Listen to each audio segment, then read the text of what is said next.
and welcome to everyone. It's great to be with you today because I feel like we've been going very deep these recent weeks and months. But today, actually, we will go much, much, much deeper than we've gone before. So I always say, hold on to your hat. Kansas is going bye-bye. Today, I feel we're going for a prayer to not seek for the things of time, to not give any credence or belief to our five senses. And today we're really going to see the benefit of being 100% intuitive and 0% analytical. Uh, for years, what I've been saying for the last 4 decades, I've been saying that spiritual awakening is 1% principle and 99% practice. And it's not to discount the 1% principle. That's why we have A Course in Miracles to have Jesus teach us the deeper metaphysics of what he meant in the Bible when he was teaching 2,000 years ago.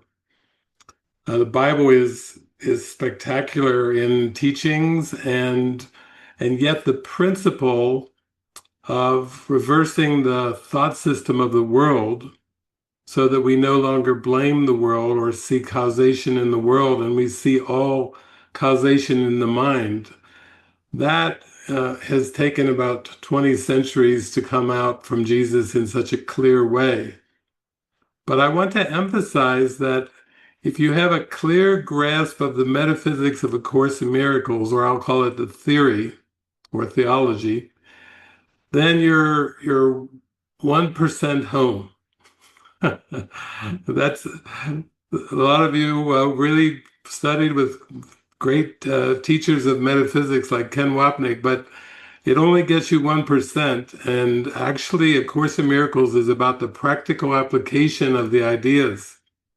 And so if you look at A Course in Miracles, the first clue you get of this is when Jesus has the setting the goal section, and he starts off that section with the sentence, "The practical application of the Holy Spirit's purpose is extremely simple, but it is unequivocal. In fact, in order to be simple, it must be unequivocal." What does that mean? Well, when we get finally to the workbook, Jesus says, I'm going to give you some ideas, and some of them you may actively resist, some of them you may completely dismiss as ridiculous, but just practice them. And he says, just don't do more than one lesson a day, and as best as you can, don't make exceptions to the lesson. That's where the mind training comes in, is in the second request from Jesus. Don't make exceptions. When you read the lesson, I am the Holy Son of God himself, he says, don't make any exceptions today to that. Or like lesson 48, there is nothing to fear. He says, go through the day, but make no exceptions to there is nothing to fear. So when we talk about practical applications, the movie today we're going to go very deep into the practical applications. You know, to say I want the peace of God is nothing. To really sincerely mean it in your heart, to have it as your top priority, to have it as your only priority, that you want the peace of God, that's everything. But to say the words, I want the peace of God, is just words. It actually won't do any benefit at all to say those words. So what we're going to look at is the setting the goal section. I remember when I first read the setting the goal section in the text, it was like, aha, eureka. Like Jesus, my heart chords were swirling so strong. And he was like, pay close attention to what I'm sharing with you in this section, because you will save yourself thousands of years in a time sense by following what I'm telling you in the setting the goal section. And I felt it. My practice of A Course in Miracles took a deep dive. It took off like a rocket ship. And I started having mystical experiences and I had revelatory experiences. And I think basically I was following the setting the goal section. And we could do a whole month-long retreat just on that section. And believe me, it would be every day another deep dive because it is so deep. And then at the end of his text, Jesus comes back around to that and he gives us the rules for decision. Are all you all familiar with the rules for decision? Uh, Decide the kind of day you want, and then say to yourself, if I make no exceptions to this, then this is the day that will be given me. There it is again. He's teaching us to hold an idea in mind and make no exceptions to it. That's what the mind training is. Recently, on one of our revivals last week, Jean Wilmot was asking me about mind training. Like, I thought I was doing mind training, but now I don't know if I've been doing it at all. And it's just to the extent that you make exceptions to Jesus's lessons, to the idea of the day, that is to the extent that you're not really mind training. You're holding on to the ego when you make exceptions to the idea. When you go for it, when you really say, for example, there is nothing to fear, and you go through the whole day, you can see how powerful the mind becomes and how it is. On my Facebook profile today, when I woke up and I had a clip from Spain, I think, of a father who was filming his daughter, his tiny little daughter. She looked very young, like maybe she was 4 or 5 years old, and she was standing right in front of a huge bull with huge horns. And she was just looking at the bull and beginning to talk to it. And then the bull just took its big snout and just flipped her back a few feet, uh, almost to like showing her who's boss.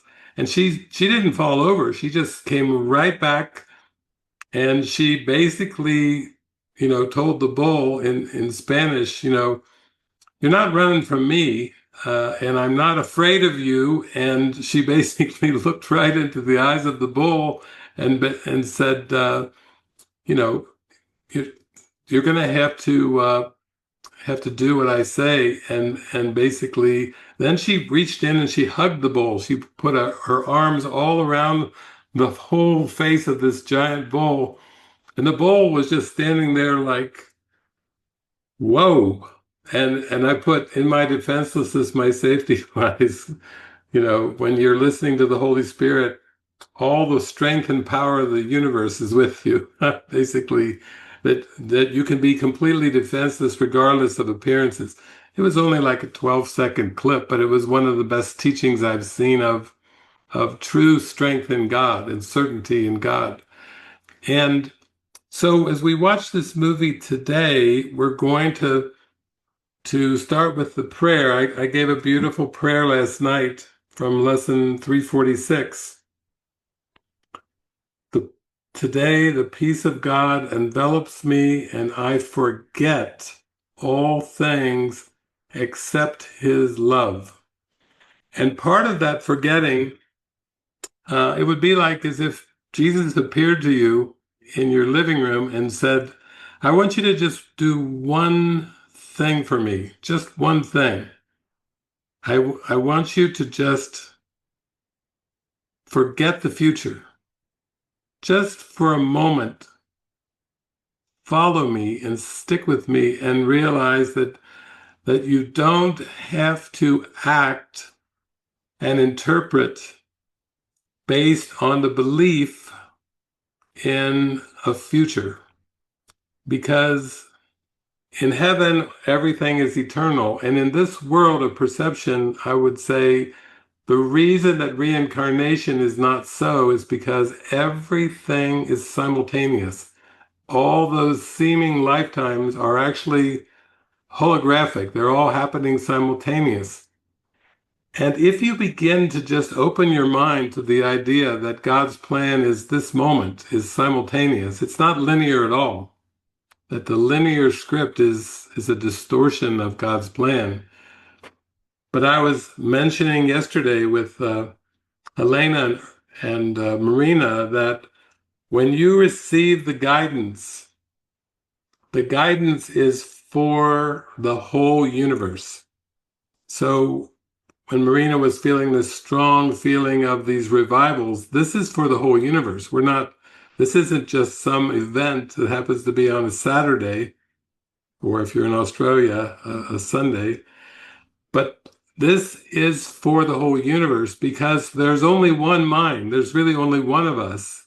And whatever you receive from the Holy Spirit is for the whole mind. It's not about receiving specific guidance for a specific person on the timeline. And it's beautiful because we've had such sincere prayers. I see Anne Marie's writing her notes there, and she beautifully was saying, I want guidance. And I said, great.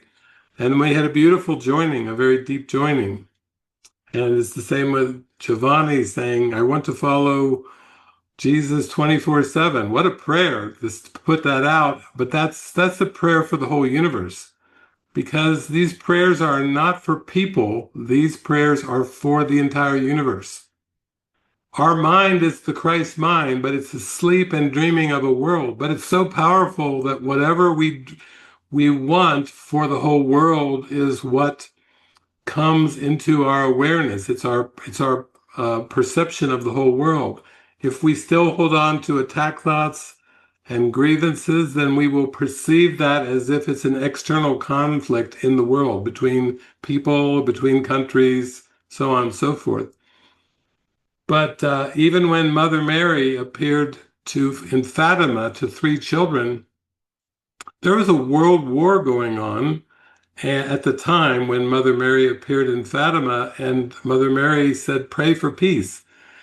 She wasn't saying that 3 children praying for peace would end the war, but she was saying that that's the message. You have a powerful mind, and if you want peace, you will experience peace of mind. If you want world peace, if you look at the world and you see conflicts and wars and things going on in the world, and you want to bring an end to that conflict, you can in your mind with your powerful mind of the Christ.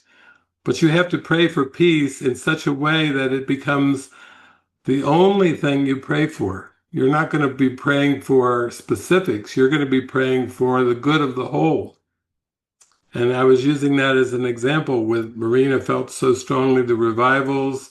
And then shortly after we had a reconfiguration and some joinings in community around Google Workspace, then we started up the revivals again. But this is an answer to prayer, not just a prayer from one person, but a prayer to the Holy Spirit of help and bring healing to our mind.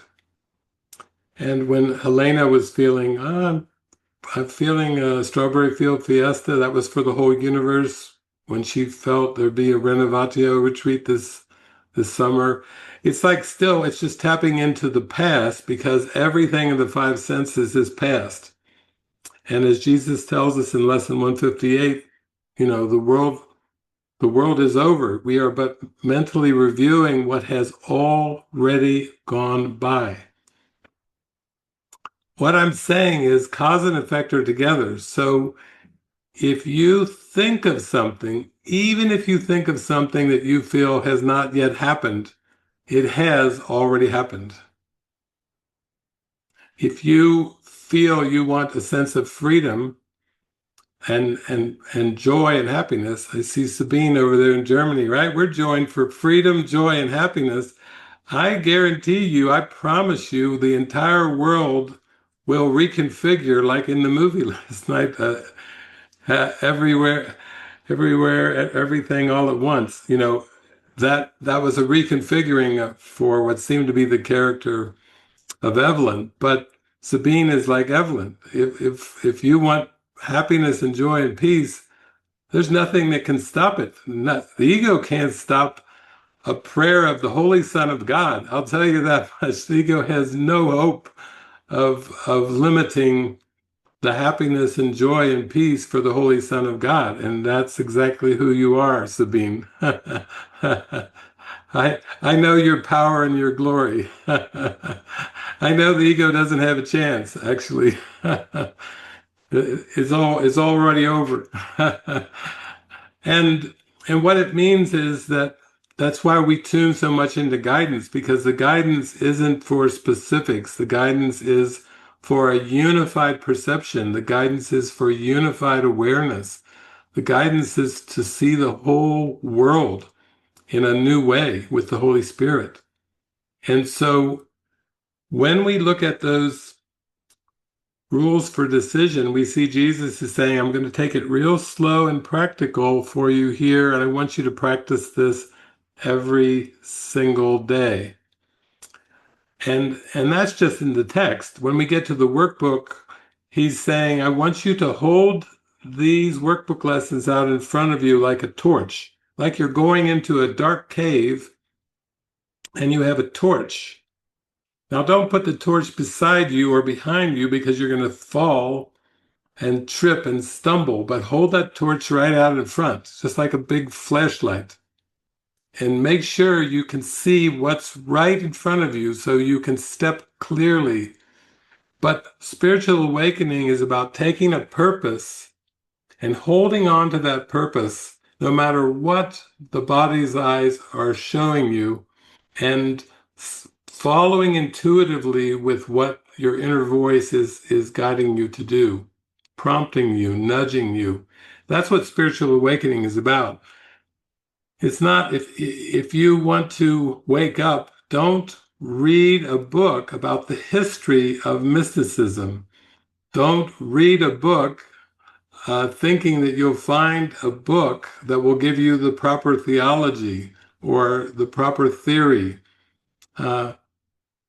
I could channel St. Francis right now, and he would say, practice it. Don't try to live your life based on what I did back in centuries ago, walking around with my bare feet in the winter. He's saying it's a practice. It's an inner practice that will set your mind free. And so the movie today is, when it came out in 1997, it did not receive so many good reviews. In fact, people were saying it was a waste of time. But I think it's one of the all-time movie classics. It's called The Man Who Knew Too Little, starring Bill Murray. And Jesus is going to use it today to go all the way to the kingdom of heaven. He's going to say, oh, this is such a good teaching device. If you let me explain it to you, you will give it a 10 plus plus plus rating, because you'll be happy and joyful, and that's all you ever prayed for, is to feel the love, to feel the joy. So before we get started to that, the context is, it's two brothers. One's Wally Ritchie and one's James Ritchie. Wally Ritchie comes from United States, Des Moines, Iowa, goes over to visit his brother on his birthday, and instead of just spending the money that his brother James sent to him, he's going to take a trip to visit. He's in for holy encounters. He's going over there to share his love with his brother's wife, and with everyone that he meets when he goes to Great Britain. And what I like about this movie is, if you look at it from Wally Ritchie's perspective, you can start to begin to see that he doesn't really have an agenda. It's his birthday. He's going to use his birthday money to go and visit his brother and extend love. and extend his kindness and his friendliness. He doesn't have an agenda. He doesn't have a plot. He doesn't have a future goal. He is just very simply sticking in the moment, the present moment, and staying with the flow and letting the events and circumstances seem to help him along to float on the breeze of the Holy Spirit, to float in the present moment. He's a demonstration of how wonderful and easy and simple it is to be in alignment with the Holy Spirit and Jesus when you don't have any outcome in mind, when you don't have any investment in outcomes. And he doesn't. He really he has very little investment in outcomes. I one time asked Jesus, you know, what will it take in terms of learning this course? And he said, well, if you already think you know, you're going to have a very difficult time grasping and experiencing the goal of the course because your I know mind is based on past learning. And the goal of the course is to release all past learning. So if you think you know something about this world, that's a hindrance. That will be a block in spiritual awakening. But to the extent that you say, I do not know, I really don't know what this day is going to bring. I don't know what anything's for. I don't know what anything I perceive means, but I'm open and willing to be shown. So Holy Spirit, Jesus, you show me. Instead of in the movie Jerry Maguire, show me the money. We're praying to Jesus and the Holy Spirit, show me the forgiveness. Because God does not forgive, he is never condemned, but really we're praying to learn how to forgive. That's the central goal of A Course in Miracles, is to learn how to forgive, to accept and embrace forgiveness. But Jesus is teaching that true forgiveness, the atonement, is the awareness that the separation never occurred. And if the separation never occurred, then there never was a past or a future.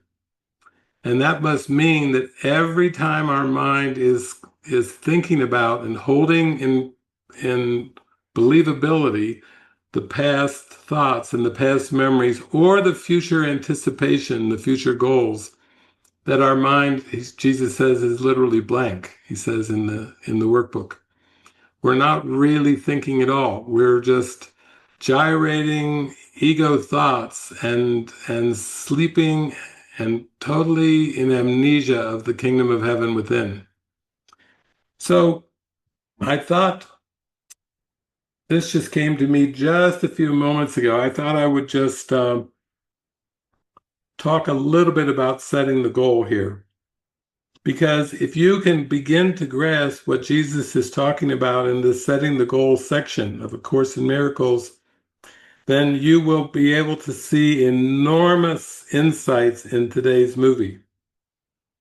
The setting of the Holy Spirit's goal is general. Now he will work with you to make it specific, for application is specific. And Jason went over this in the levels of mind with Tamra. I believe it was maybe last week, where she was saying, I don't hear anything. I don't hear anything from the Holy Spirit. I pray for guidance, but I'm not hearing anything. And he was sharing a lot of passages that the Holy Spirit will work with you with specifics.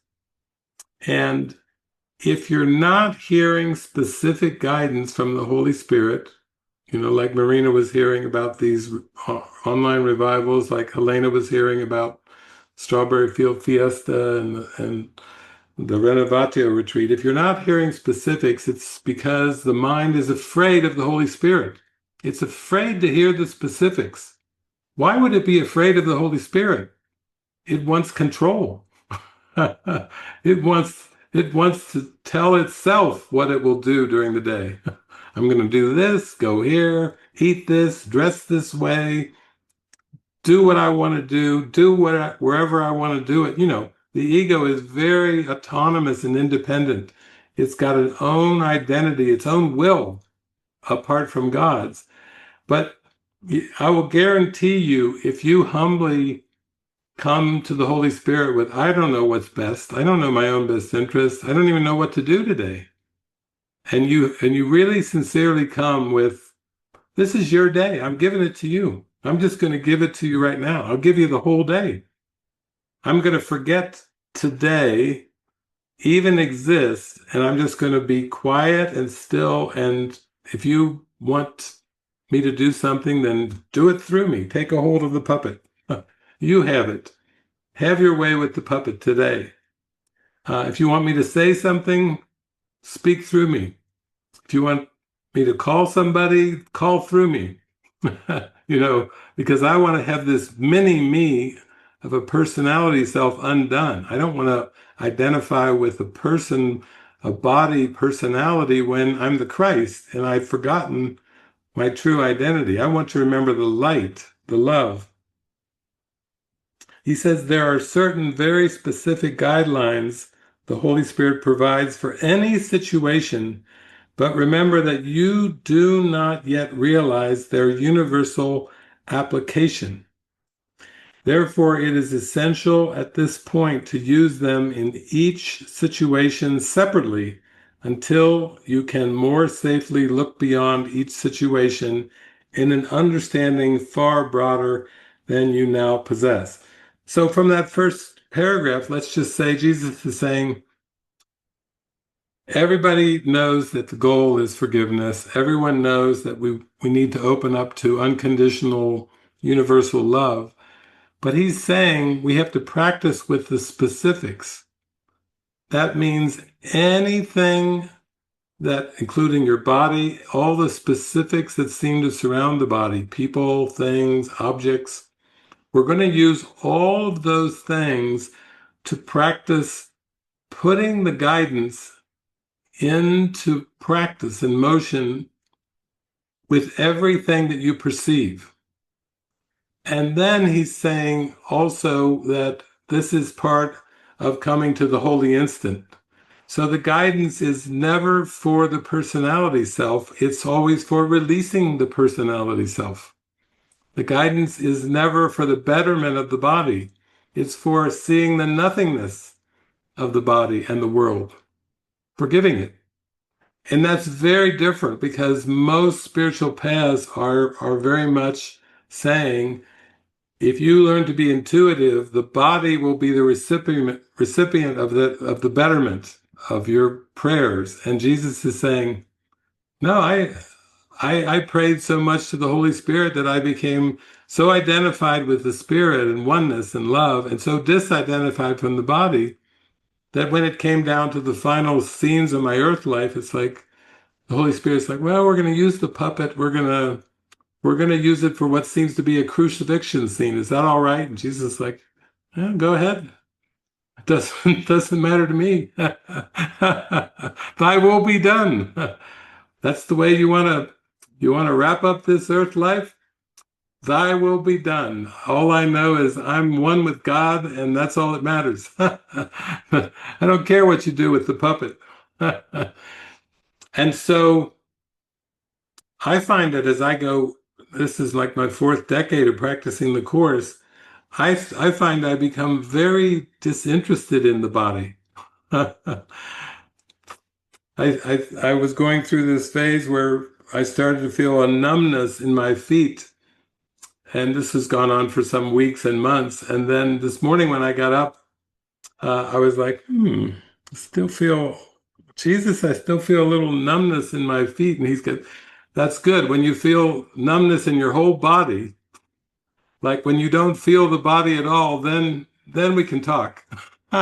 He wants to increase the numbness. Because he does say in the Course, you can tell you practice well by this. The body should not feel at all. He was reminding me of that, and he was saying, oh, you're numb in the feet? Let's go for the rest of the place. The head, the arms, the leg, the back. Let's go numb for the whole thing. My body is a wholly neutral thing. He's like, you ready to learn that lesson? Let's go for total numbness. So Jesus is interested in our joy in our heart and our connection to God. He's not really interested in what the body seems to feel, because the body doesn't feel at all. It's just a puppet. And the mind projects feelings onto the body of pleasure and pain. And that's all happening in the mind. Nothing's happening in the body. Nothing's happening in the projected world. And that's why today we're going to really practice letting go of the belief in the future. Because if you can sacrifice the future, so to speak, if you say, okay, I'm going to give up all my future goals, and now I would only know you, God, right here and right now, that is a very great prayer. He says, in any situation in which you are uncertain, the first thing to consider very simply is, what do I want to come of this? What is it for? The clarification of the goal belongs at the beginning, for it is this which will determine the outcome. In the ego's procedure, this is reversed. Without a clear-cut positive goal set at the outset, the situation just seems to happen and makes no sense until it has already happened. Then you look back at it and try to piece together what it must have been, and you will be wrong. Not only is your judgment in the past, but you have no idea what should happen. No goal was set with which to bring the means in line. So we're going to see in this movie that the reason that Wally Ritchie, played by Bill Murray, is going to kind of glide through this movie, even though people are going to be shooting guns at him, they're going to be trying to inject things into his body, they're going to be chasing him in police cars, they're going to gag his mouth and bind his hands when he's in a chair.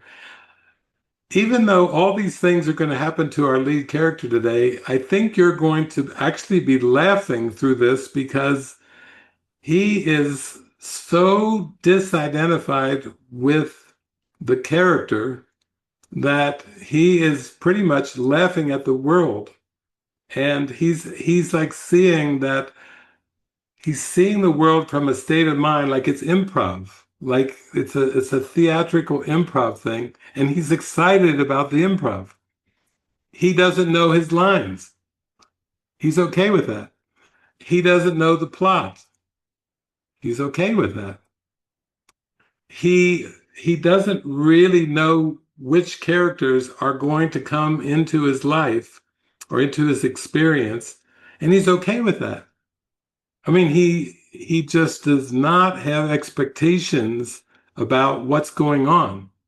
And so the man who knew too little in this case is so clueless that Jesus is going to use him as a role model for learning how to forgive. There's also, this movie is so great on learning about interpretation, because Jesus is really trying to teach us through this theatrical uh, theater of life and this business dinner that's happening at his brother's house. He's going to teach us about interpretation. So before we start, I would say the setting the goals section has got everything that you ever need to wake up and apply the teachings of Jesus, just one section. And in here, he's saying, in terms of interpretation, which our behavior comes not from what's happening, but our interpretation of what's happening.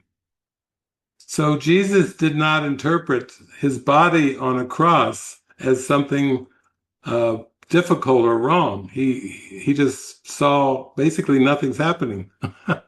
That was his perspective with the Holy Spirit. So there was no interpretation. There certainly was no pain, because he had no guilt in his mind. And you have to have guilt in the mind before you can experience pain.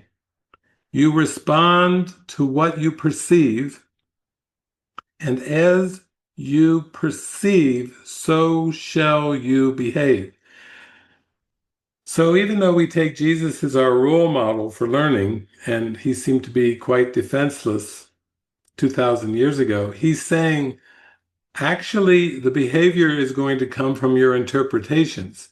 So if you interpret that you're betrayed, if you interpret that someone's attacking you, if you interpret that something is happening to you against your will, you will be defensive and you will be upset.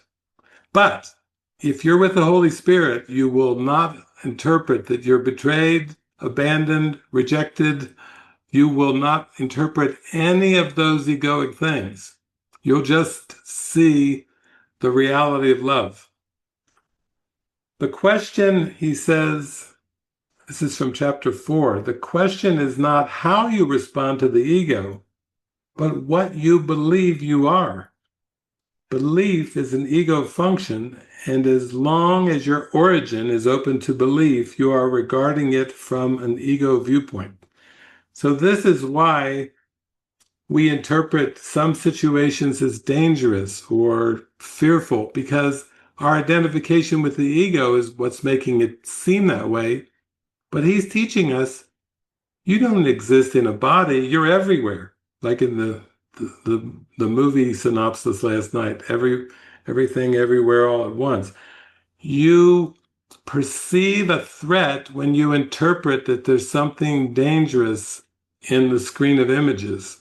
And he's teaching us that's not so. And we'll see this in the movie because basically Bill Murray's character, Wally Ritchie, he's so defenseless and so playful and so clueless that he doesn't really see a danger.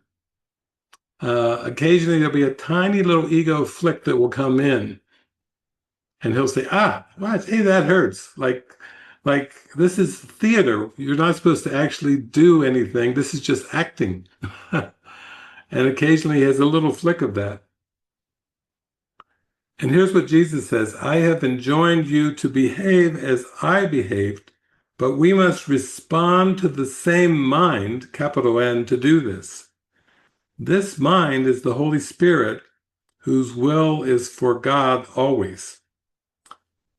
The Holy Spirit teaches you how to keep me as the model for your thought and to behave like me as a result. The power of our joint motivation is beyond belief, but it is not beyond accomplishment. What we can accomplish together has no limits because the call for God is the call to the unlimited. So what Jesus is saying is in every situation, regardless of what the situation is, the world could say, oh, you're lying in a hospital, the chemotherapy has failed, and the body seems to be dying based on cancer, we'll say. And then in any instant, the mind could just come back with Jesus and the Holy Spirit and see there's nothing there. Nothing at all is happening. Remember, God's will is real, and God's will is eternal, and there are no exceptions to God's will.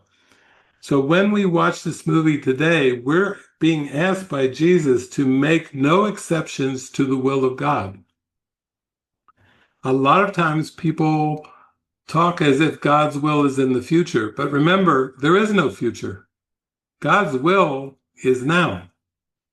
And to the extent that we want to say, I don't know, then there'll seem to be a future. But if we're going to accept God's will, that God's will is forever, that God's will has already occurred, all we're doing is accepting something that is forever. We're not making something new here. As individuals, we have no contribution to God's will. We're just giving up our ego will to merge into perfect love, which is God's will. So you see, there's no sacrifice, because what if you give up the ego, which is nothing, for God's will, which is everything? That's a good deal. That's that is not a sacrifice. That's a really good deal. Giving up nothing to accept everything. If you were a businessman, somebody said, "Here, I got a good deal for you. You have to give up nothing and you get everything." The businessman would go, "Where do I sign?" I like the sound of that one. And Jesus is saying, "Yeah, it's actually really good." So we're ready to start our movie today.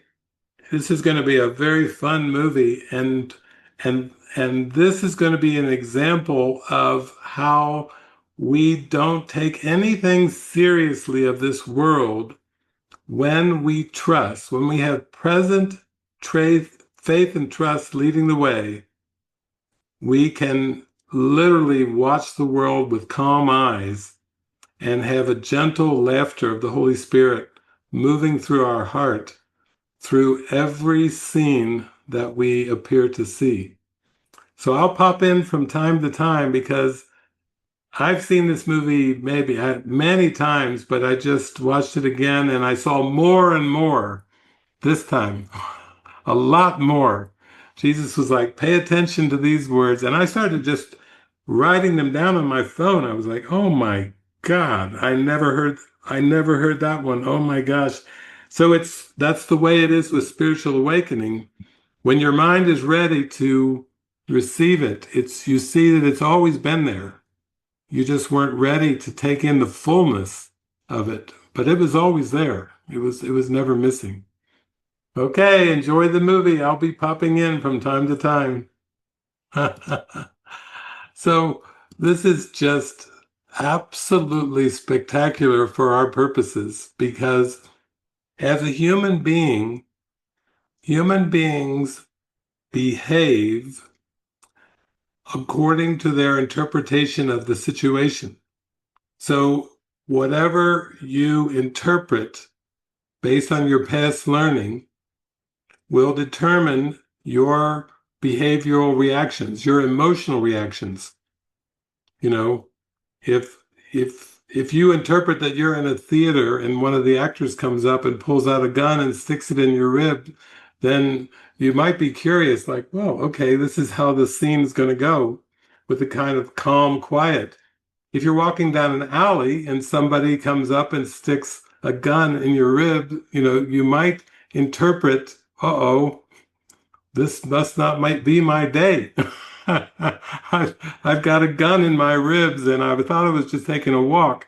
But what Jesus is teaching us that as a human being, you react and respond according to what your mind interprets. And so the lesson of forgiveness in the Course in Miracles is simply learning to train your mind how not to interpret fear, because Jesus is teaching us that fear is just an ego belief, and it's the entire past is a projection of the unholy instant or the time of terror or fear. And if you have fear in your mind, then you will interpret that there's events and circumstances in the world that are fearful. You see how that works? If you believe in fear, you will perceive fear.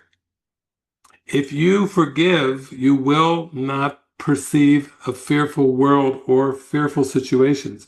Jesus wasn't afraid no matter what happened at the end of his earth life because he didn't interpret that there was any danger. Of course, that shouldn't be surprising to us because this is the one who channeled the Holy Spirit. I and the Father are one. Uh, you know, that state of mind is not fearful. I and the Father are one is not exactly fearful. It's actually glorious. It's magnificent. It's spectacular. It's the truth. I and my Father. I am a creation of a perfect loving God. But if I have ego beliefs and I interpret the world in a fearful way, it's because of my ego beliefs. It's not because there's actually something fearful happening. So we can see in this movie already they're talking about the theater of life and it's improv. Well, is everyone here a little bit familiar with improvisation, with improv? Anna, you've done some acting there over in Spain. You done any improv? It's kind of fun, because you got to wing it. You're just showing up. You don't have a script when you're in improv. You don't have a prearranged script. And we could see that when Wally Ritchie comes over to visit his his brother, first of all, he goes through customs, but he doesn't seem to have a preconceived idea about what customs is. He tells nothing about his past except that he doesn't tell anything to the immigration officer about the past. And when he's asked, "What is the purpose of your visit?" he said, "It's my birthday." He's there for a birthday celebration. He's coming to England for a birthday celebration. He's telling the immigration officer nothing about his past. And then when the immigration officer presses him and says, "More, I want more, tell me more specifics," then he gives them too many specifics. He's there for hours. "I want to go visit this. I want to see this." And the whole line empties. Everybody's gone because he's been asked for specifics. Why are you here? And he gives so many specifics that the immigration officer can't wait to stamp his passport and say, "Okay, three weeks." And even then, he wants a first name basis with the immigration officer. The immigration officer says, "There you go, Mr. Ritchie." He said, "The name is Wallace." "Thank you, David." The immigration officer, he calls the immigration officer by first name. You see, he's there for the holy encounter. He's there to extend love. He's not really interested in all the story about crossing a border or immigration. He's just there to extend love. And he does it for hours. The whole place empties out while he's having a holy encounter with one immigration officer named David. Now, this is a little bit of a lesson from Jesus about interpretation. Jesus says in chapter 12, "Understand that you do not respond to anything directly, but to your interpretation of it. Your interpretation thus becomes the justification for the response." So we've all tried controlling our behavior. We try to control the behavior of the puppet, and it is damn impossible to control the behavior. Has anybody ever tried to lose weight? Has that been easy for you? Has anybody tried to gain weight, like for a movie part where you have to gain 60 pounds? Not easy. Marike, you have children. Is it easy to control their behaviors? Have you ever found it? No, she's saying as a mom, it's impossible to control the behavior of those bodies. And Jesus is saying your interpretation in your mind is where your behavior comes from. So he says in chapter 14, "For you do not respond to what a brother really offers you, but only to the particular perception of his offering by which the ego judges it." So, like with Marike, your children are constantly, day in, day out, day and night, are offering you love, love, love, love, love, love, love, love. They're just like love, explosive love bombs, just wanting to love you, but you do not respond to what a brother really offers you, but only to the particular perception of his offering by which the ego judges it. If you feel like they're behaving nicely and they're letting mom have a beautiful, peaceful, restful day, then that's good. But if the ego is like saying, "These little devils, they are messing up my day," Jesus is saying you're just responding to a perception in the mind, an interpretation. Nothing really is happening. These are all just actors that the Holy Spirit is using in a way to help us stop interpreting with the ego. And here's the big one. This is from chapter 30. Salvation does not lie in being asked to make unnatural responses which are inappropriate to what is real. I'll read that again because it's so deep. Salvation does not lie in being asked to make unnatural responses which are inappropriate to what is real. That would be like gaslighting in this world. Jesus is saying, no, the Holy Spirit is not asking you to gaslight.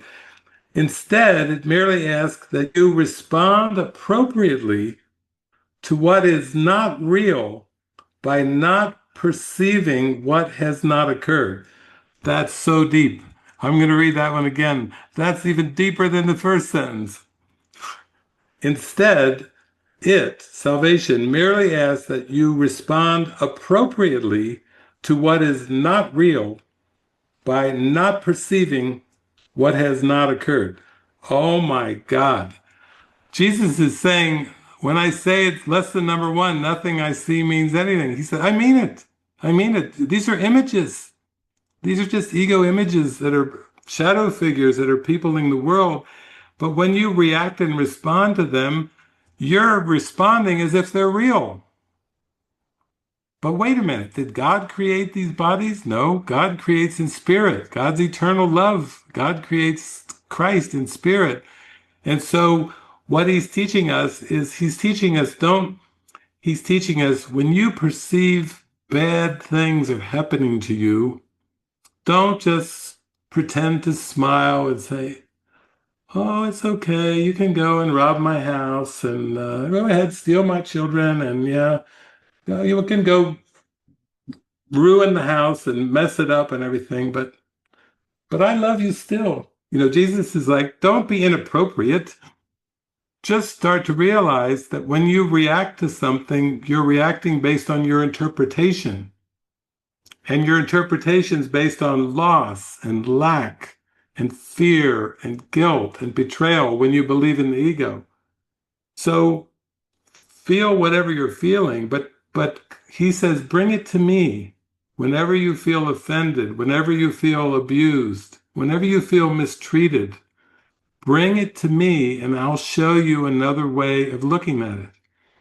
I'll show you that you are holy, that your mind is powerful beyond what you can imagine, and that nothing in the world is happening to you. It's all a projection of the ego, that it's happening for your mind to forgive, for your mind to let go of these ego interpretations. That's why even if you have trouble with a friend or a family member or a partner, it's always a huge opportunity to let go of what's not real. Instead of holding grievances, instead of holding on to attack thoughts, instead of holding on to beliefs in mistreatment and abuse, you have to start to realize, oh my gosh, it's the thoughts in my mind and the beliefs that I'm holding on to that are upsetting me. And it has nothing to do with these characters because they're just acting out ego beliefs and thoughts. They're just doing what they were programmed to do. So the world is programmed to mirror back to you what's in your consciousness. But once you desire to forgive, you start to see the world in a completely different way. And another case in point is after he makes it through immigration, Wally goes to his brother's house. And when the door opens and this little Consuelo, the maid, the housekeeper, and what does he do? He hugs her and he picks her up. He hugs her and he goes, sis, meaning it's like his brother's wife, and he's just calling her sis like sister. Except one thing is that's not his brother's wife. That he's so clueless that he's there for the holy encounter and he doesn't even know that is the housekeeper. He just picks her up and hugs her. And that is important because you see how clueless he is. Now, wouldn't you like to be that clueless with everybody? Maybe you get on the bus and you just say before the bus moves, can I just give you a hug? You just want to hug the bus driver. For no earthly reason, just out of pure love and appreciation, you want to hug the bus driver. But what this is showing us is that Wally does not really have much of a clue about this world. He was so kind to the immigration officer, David. Now, Consuelo, he picks her up and hugs her and swings her around like he's dancing with her. You know, talk about love. He's so happy and clueless that he's just extending love until his brother's wife comes in and he goes, "Oh, this is the one that he thought, you see?" But he just continues on. He doesn't berate himself. He doesn't get into apologies. And this is what Jesus wants you to do, not get into constant apologies. Sorry, sorry, sorry, sorry. Jesus is like, how are you going to learn how to forgive if you're sorry about everything? You need to be more clueless and give yourself the benefit of the intuitive guidance that you feel. If there's something you feel intuitively, then Jesus has said, go with that. Follow that prompt, follow that inspiration. But so often we have inner prompts that feel very joyful, but our past learning comes in, the ego, and says, "Oh no, no, that's too risky," or "No, that's not going to work." You know, the ego's always trying to hold us back from finding our inspired joy of the moment. But let's just watch Wally Ritchie now because he's going to be our way shower today and teach us how to go into the miracle state of mind. So he doesn't know how to do improv. Basically, his brother says, they'll tell you what to do.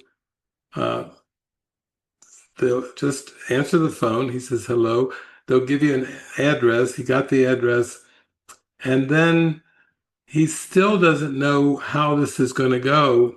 And basically, he's told, uh, he has I have no idea where I am. He's just following the instructions. He wrote down, Bishop's Muse. So he's got his instructions, but he doesn't really know what's happening and he doesn't know where he is. And his brother's just saying, just follow along. I'll pick you up in 3.5 hours.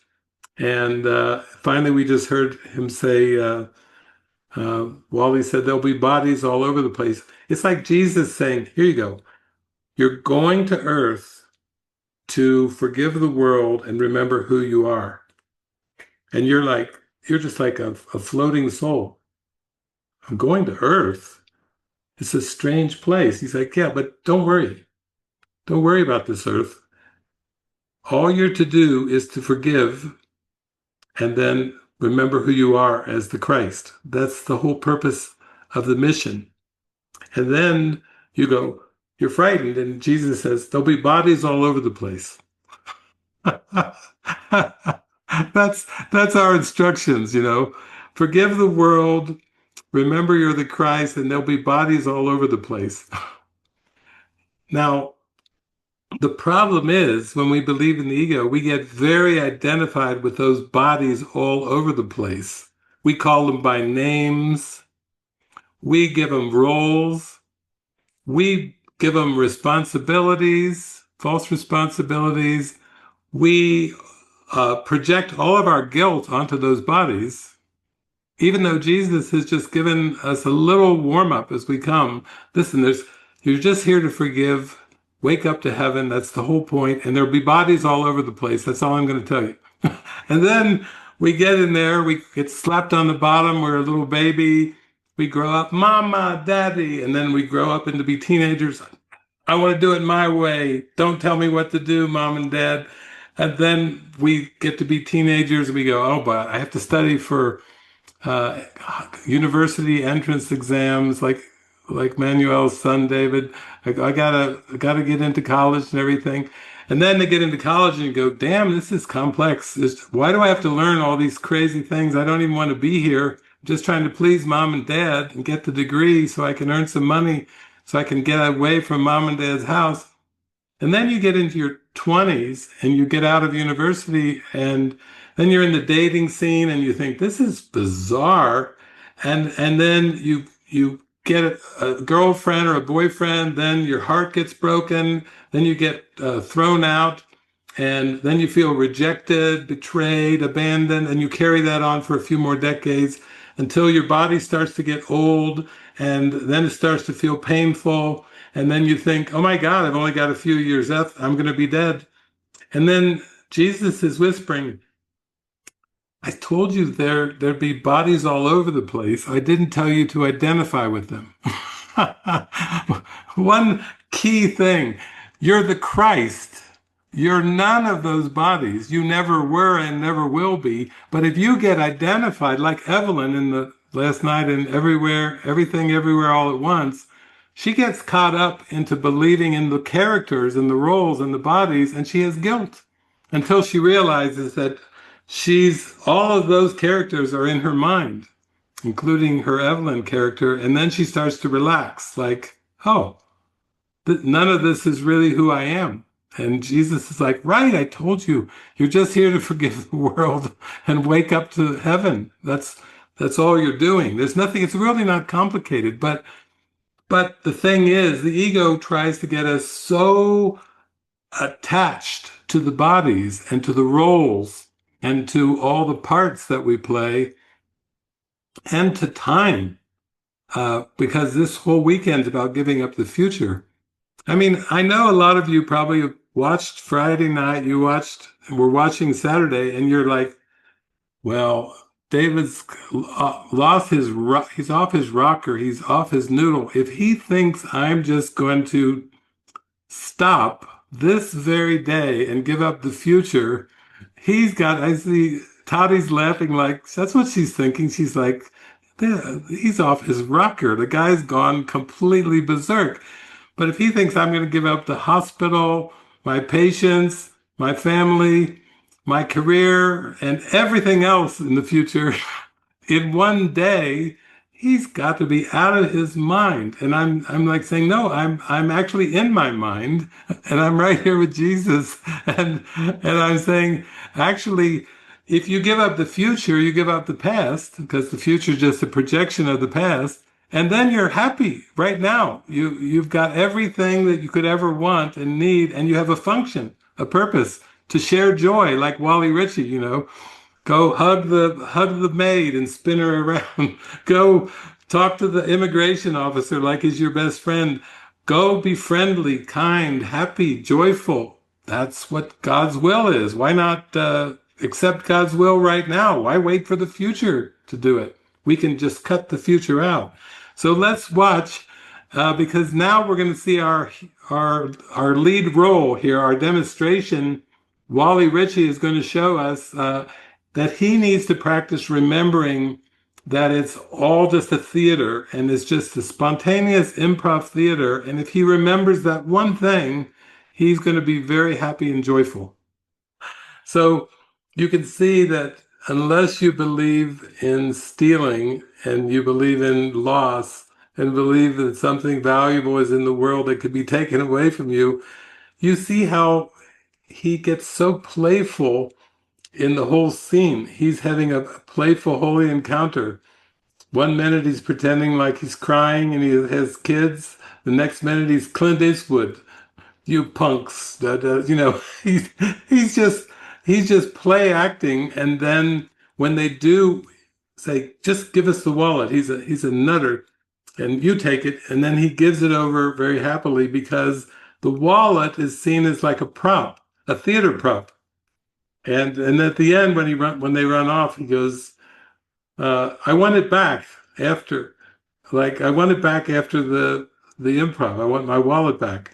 You see, he's opening to the mindset that this is a theater, and that's really what Jesus wants us to do. He wants us to open to the idea that the world is a theater. Some of you read Shakespeare, right? Shakespeare, all the world's a stage.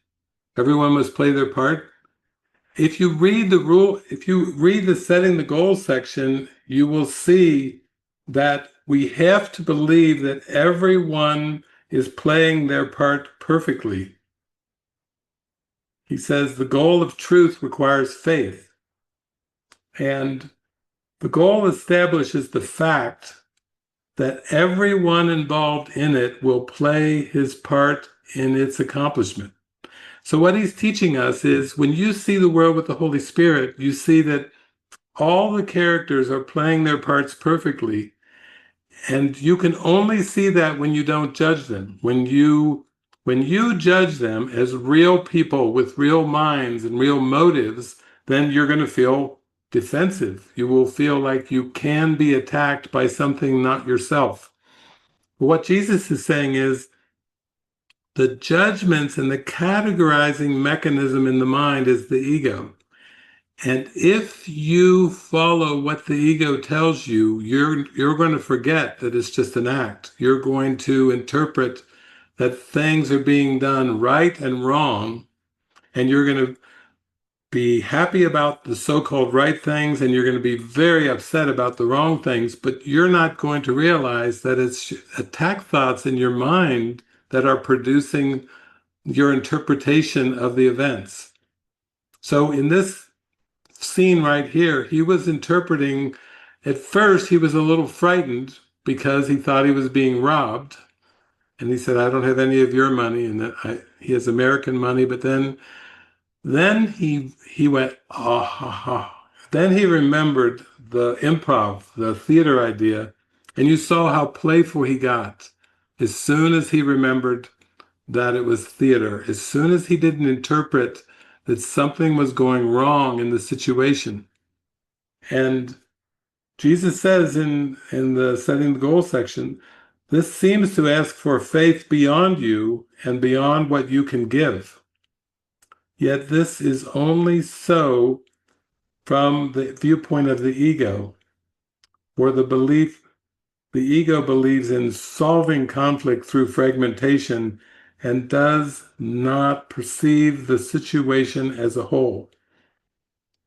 So this is what happens whenever you're thinking about somebody and you're not having kind thoughts, whenever you have attack thoughts, you're just not seeing the situation of this world in a holistic way, that these are just lots of bodies.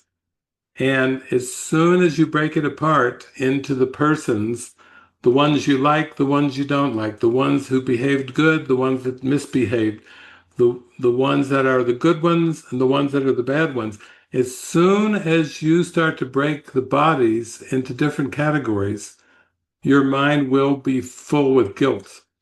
Because Jesus is saying, God did not create this world, and God is not a creator of these bodies.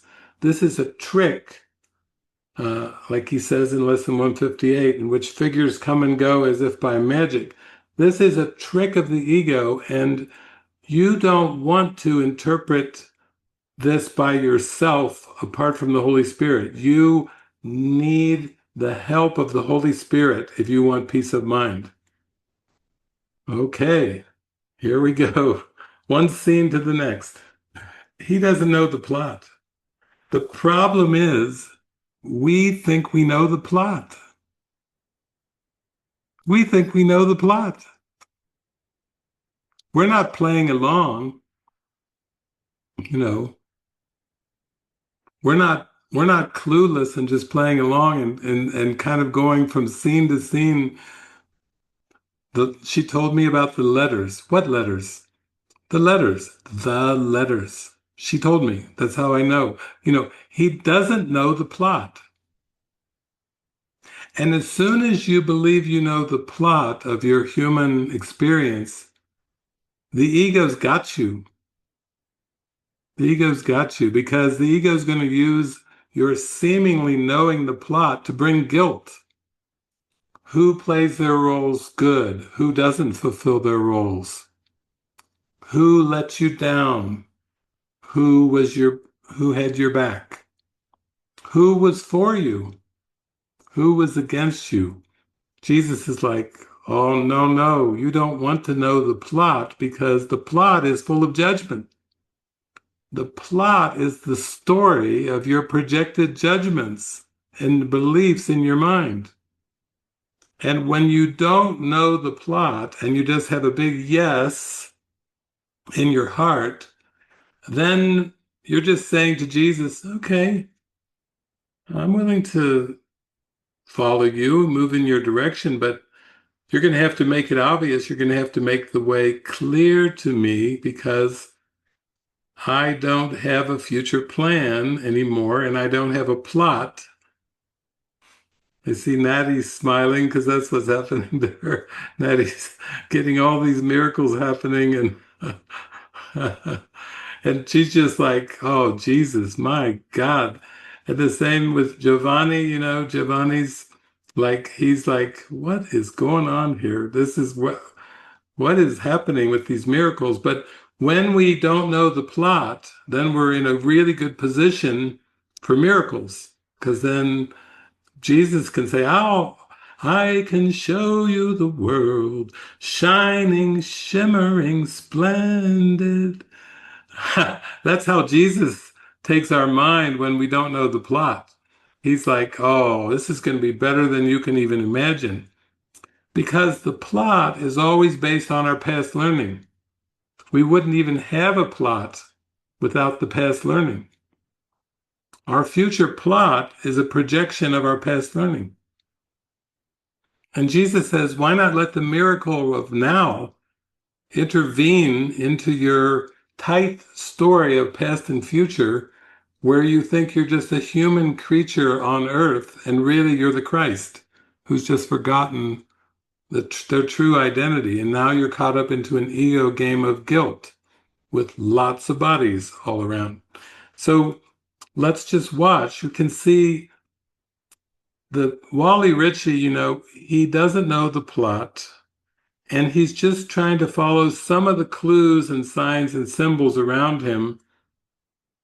And all he knows is that he's just going to be willing to keep flowing from scene to scene. But he doesn't really know what is happening. And Jesus is teaching us, the more you get into that clueless state of mind where you don't really know what's happening, which is like lesson number 3 in the workbook of A Course in Miracles, I do not know what anything is for. That's a literal lesson from Jesus. I do not know what anything is for. He's saying as soon as you let go of the plot of the past learning, the Holy Spirit can come through you and show you the way to let go of judgment, to let go of grievances. But if you're going to hold on so tightly to the past learning and to the plot, it just means you don't want to learn a new way. You would rather just stick with the ego. But I remind you, the ego is a death wish, and it's all about fear and guilt and pain and suffering. So I would say it's not really a wise choice to cling to the past. When something in the present moment, the Holy Spirit can intervene and show you the world in a whole new way. And that's the point. That's the point of spiritual awakening, to open to a new holistic perception. Okay, here we go. Back to our movie. You see how the whole perception of the whole dinner party changes with one idea. Ah, he's in the movie business. Because when people think of movies, they think it's just acting. It's unreal. So all the stuff about blackmailing a minister, defense minister, all the stuff about, oh, she's the defense minister's call girl, and she slaps him, and he says, oh, I should have maybe said she was an actor. You see, when he's faithful to the perception that everything is a play act, everything is just an act, which Jesus is trying to teach us in the Course. If you do the workbook, he's trying to teach you it's all acting. And it's all acting based on your thoughts. And it's all acting based on your beliefs. And when you clear away all the thoughts and beliefs of the ego, you see it's a big act. It's all a movie. You can watch the movie with no investment in any of the outcomes. You see, Antonio, you're over there with your mother, which she's in her 90s, but you have to just watch the movie. Enjoy the movie. We had some fireworks over here while you were gone in Mexico. but it's all a movie. It's all the movie. Without judgment, the world is a happy dream. And we start to realize that the only thing that makes the dream world a drama is judgment in our minds. And Jesus is just saying, why don't you watch the movie with me without a sense of judgment? Why? Because you're the Christ, because you were created by God, because God did not create this world or these actors or these solar systems and galaxies and the entire cosmos. God is not a God of time and space. God is not a God of conflict and war and separation. God is a God of pure love, but that love is abstract light. But you can't remember the abstract light while you keep breaking it apart and categorizing the dream world. He's basically saying again in the setting goal section, the goal of truth requires faith.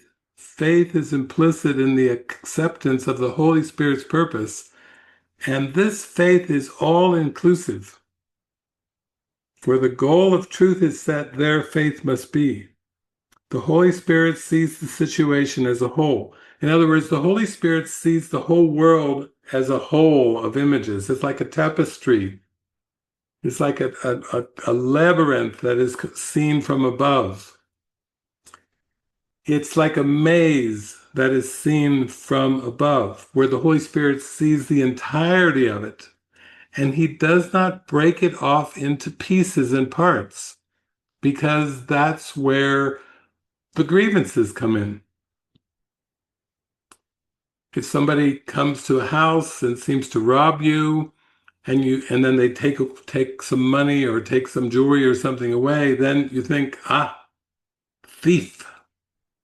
I have been robbed, and the thief has stolen my money and my jewelry. But you separate the thief off from the whole world and say, there's a problem here.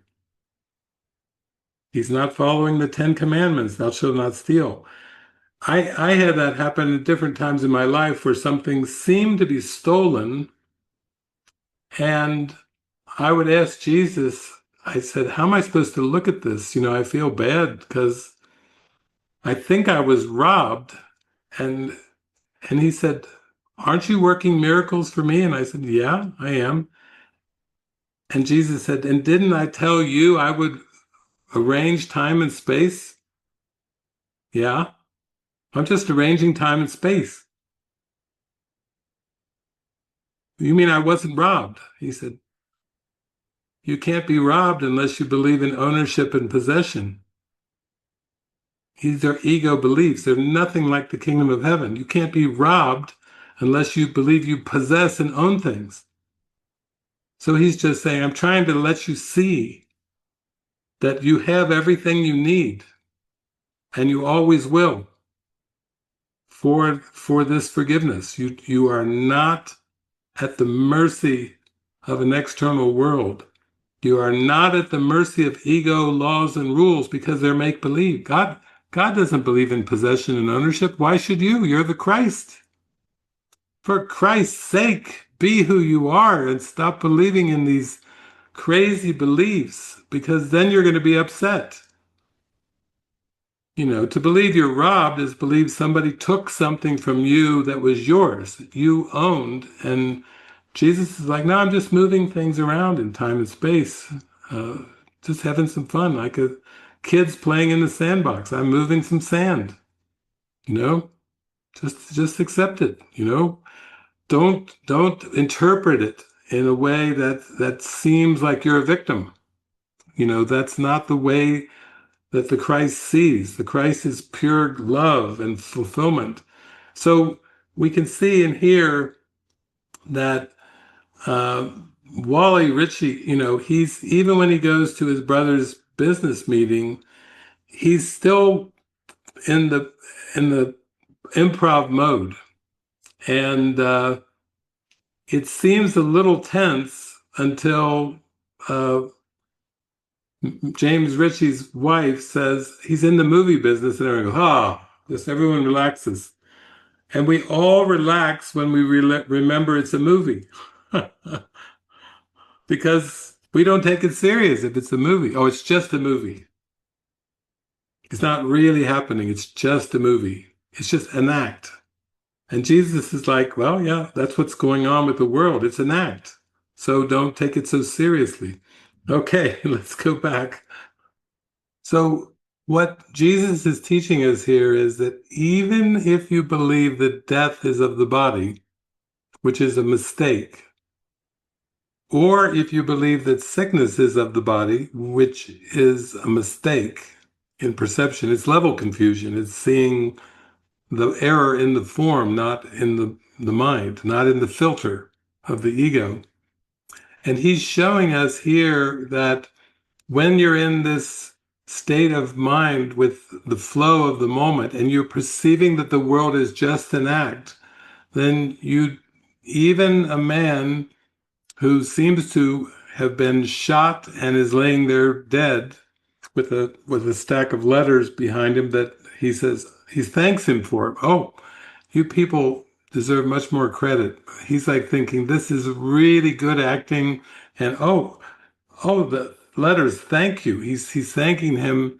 You see, he's just in a state of playfulness, of flow, of gratitude, because he's very clearly in the state of mind that it's an act. And even death, nothing throws him off. He's grateful to the man who seems to be dead because he's going, bravo, that's so good. You people deserve more credit. And then he finds the letters. He goes, oh, thank you.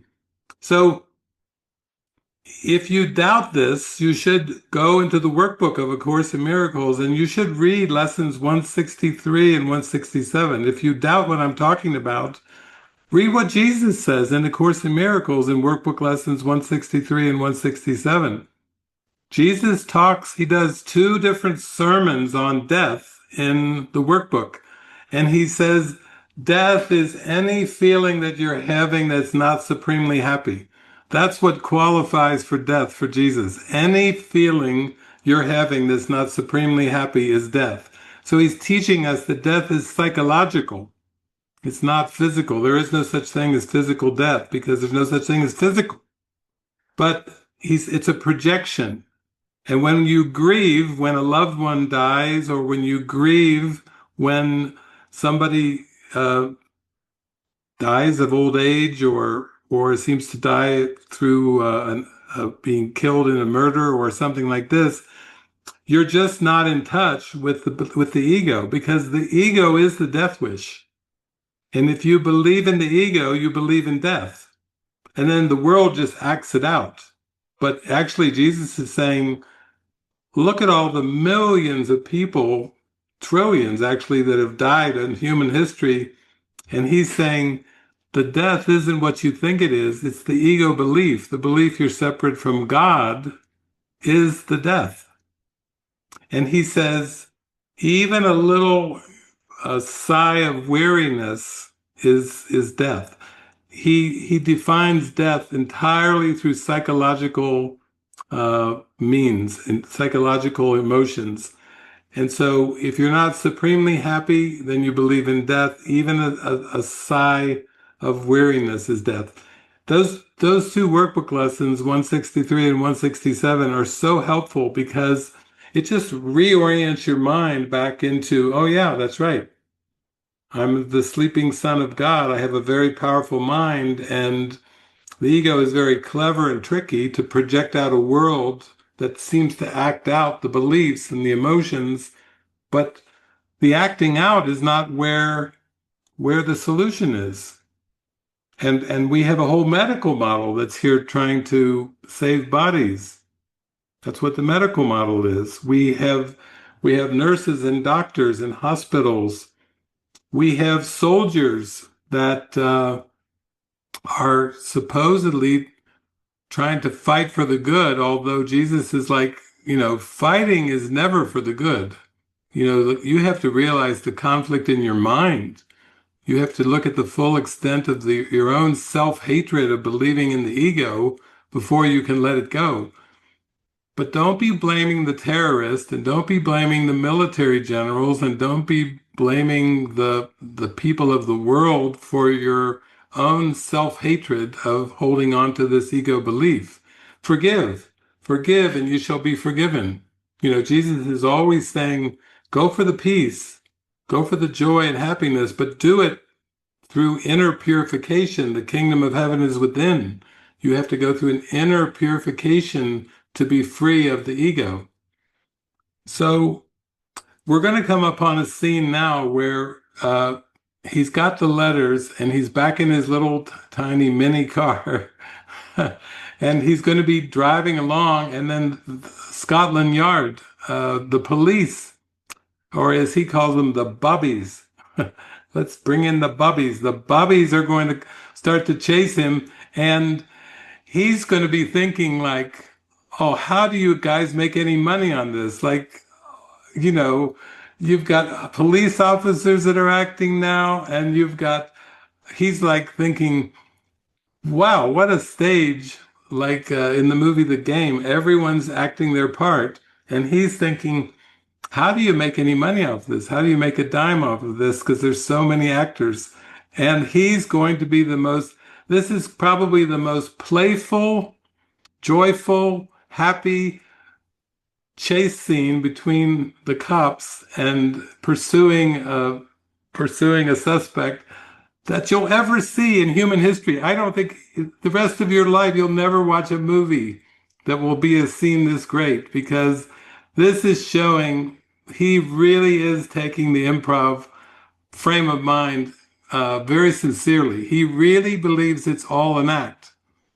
And Jesus is saying, please learn from this, because if your mind doesn't take the ego seriously and you follow the Holy Spirit's instructions, you will see that those thoughts that disturb you are not your real thoughts, and that you have real thoughts that are very inspirational and joyful that you will use as part of your guidance in this world. So here we go. Classic scene. The Wally Ritchie and the Bobbies. Can you feel the joy and laughter? It's like, this is what Jesus is saying that you're in for. If you cannot interpret the world through your ego's lens, you will be laughing like they are. She's laughing. He's laughing. Even the police are like, I always wanted to do that. Everybody in the scene is taken over by the Holy Spirit, and it's just pure laughter when there's no judgment. You have to let go of the roles. You have to go of the roles that the ego assigned to the bodies. Remember at the beginning I said, you know, you're coming to this world, and Jesus is like, yeah, just remember you're here to wake up, forgive the world, and there's going to be lots of bodies. Well, you can see Bill Murray's character is showing us that when we don't judge the world is very happy. He is laughing. He's like saying, come and get me. And you can't be making a dime on this. And oh my God, there's real cops. You get a real car chase. You know, he's feeling like he's getting the bargain of a lifetime for this 3.5 hour interactive kind of improv thing that he's doing. And it's all because of one thing, is he's perceiving the world as an act. He's not taking any of the images, even dead bodies. He's not taking any bullets shooting. Like when he shoots, he's playing along with the whole thing of flushing, you know, her and recycling her. He fires the gun. He's like, oh my God, I missed. And he's looking at the wall to see it. That looks like a real bullet. Like he's really, you know, he's impressed by what he thinks are special effects, but he is of the mindset that none of it is what it seems. It's all improv play acting. And you can imagine how, even if you were starting to feel like you were getting into an argument with someone, you could do like him. You could just stop in the middle of the argument and you could say, okay, let's go again.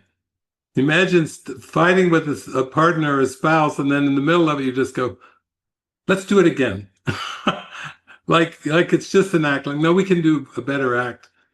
Instead of taking it that you've been attacked or you attack somebody, really, Jesus is like, that's silly. God didn't create you to attack and defend.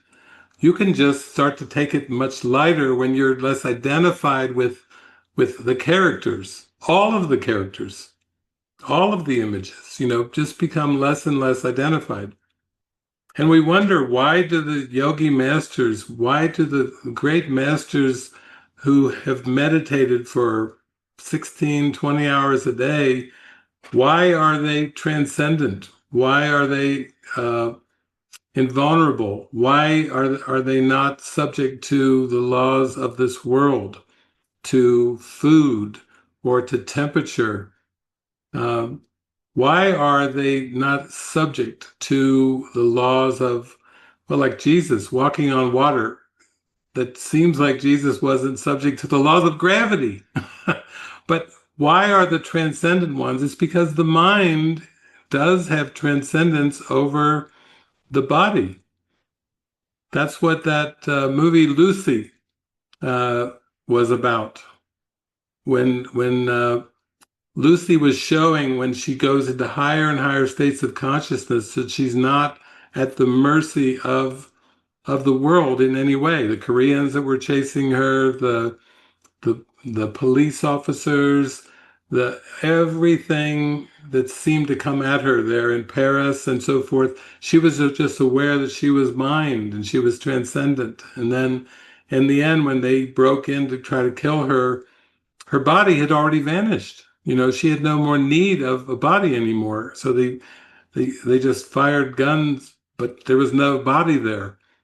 And Jesus is saying the same thing about the crucifixion and the resurrection, that he had no more need of a body, just as an appearance to do teachings. And then in the end, when he resurrected, he came back with a mirage of a body. So he seemed to appear to the apostles and Mary Magdala and everything, but it was just an appearance. It was just the Holy Spirit using the body as a symbol for teaching.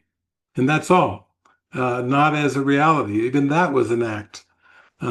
So we start to realize that to act, if you look at act, the word act up in the dictionary, it will say to impersonate.